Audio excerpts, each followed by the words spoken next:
ఈ దేశంలో ఉన్నటువంటి వారే వేరే దేశాలు, ఈ దేశం ఎంత బాగుందో తెలుసా అని, దానికన్నా బాగున్న దేశమరా ఇండియా. కానీ నీవు పాడు చేసావు. ఆ దేశం కంటే ఎంతో మనోహరమైన దేశం ఈ ఇండియా దేశం. కానీ ఇతర దేశంలో ఉన్నటువంటి క్రైస్తవ వాల్యూస్ చూసి నీవు చెప్తున్నావు చాలా బాగుంది. అందుకే మేము చెప్తున్నాం ఇది బాగానే ఉండుది.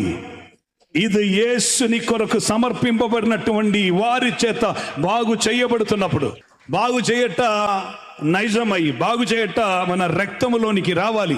ఎప్పుడు తెలుసా? దేవుని పరిశుద్ధాత్మ క్రియ చేసేటప్పుడు.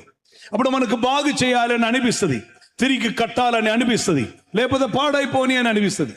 So check yourself. మనం బాగు చేయువారం. అన్నియు బాగుగా చేసెను, ఆయన సమస్తము బాగుగా చేసెను. He did everything well. యేసుని గురించి మాట, హీ డిడ్ ఎవ్రీథింగ్ వెల్. నిన్ను చూసి ఎదురు చెప్పాలి, oh she did everything well, he did everything well.